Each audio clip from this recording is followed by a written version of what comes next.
અહીંયા જે ઢોલકા પર ચોખા મૂકેલા છે બરાબર સર જેટલો આપણે એનો અવાજ વધારીએ છીએ, જેટલો જોરથી એને મારીએ છીએ બરાબર છે અહીંયા, તેટલો આ વધારે ઉછળે છે.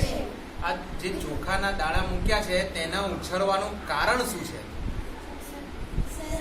જે જવાબ તમને લાગે તે તમે બોલો કહી જો શકો છો. શું છે કારણ? ધ્રુજારી. હા શું છે? ધ્રુજારી. હા તો બીજો પ્રશ્ન, શાના લીધે ધ્રુજારી થાય છે? ધ્રુજારી આમાં જ છે. તમે નીચે ઠોકો ધ્રુજારી નહીં થશે. હે પાટિયામાં ઠોકો ધ્રુજારી નહીં થશે. ચલો ને અહીંયા આમાં જ કેમ થઈ ધ્રુજારી? આમાં તમને હલતા દેખાય છે. કેમ? કેમ કે આ હલે છે બરાબર છે. અહીંયા મારું છું, આ જેટલો ભાગ છે આ લગભગ ચામડાનો આવે છે બરાબર, તેના ઉપર આપણે મારીએ છીએ. ધીમેથી મારું છું તો આટલું થાય છે, જોરથી મારું છું તો વધારે ઉછળે છે. એનું કારણ છે તમે કીધું ધ્રુજારી. ધ્રુજારી શાના લીધે થાય છે? શું? અંદરથી ઓલું છે. બીજો કોઈ? રબરનું છે. તમે જે ખાવા બેસો ને થાળી, ભૂલથી તમે જતા હોય ને થાળી તમારા હાથમાંથી પછડાઈ જાય બરાબર છે, તો એમાંથી બી રણકાર ઉત્પન્ન થાય છે બરાબર ને? એ કેમ ઉત્પન્ન થતો હશે? પછડાવાથી. પછડાયા પછી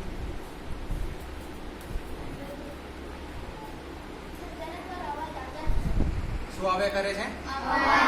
અવાજ. આપણે જે બોલીએ છીએ ને, હા ને, એ બોલવાની અંદર પણ છે ને, ત્યાં પણ ધ્રુજારી થાય છે.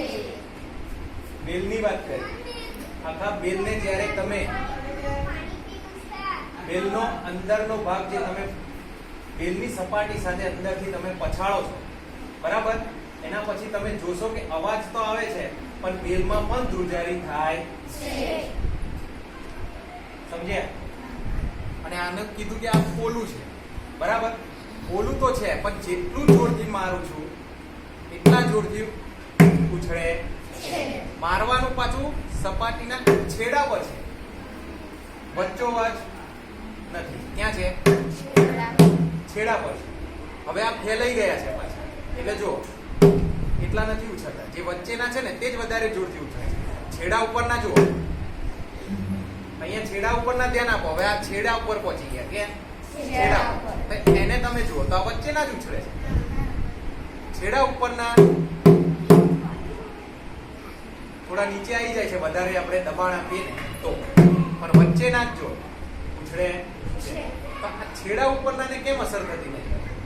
થાય છે પણ વચ્ચેનાને જેટલી અસર થાય છે તેનાથી ઓછી થાય છે. એનું શું કારણ?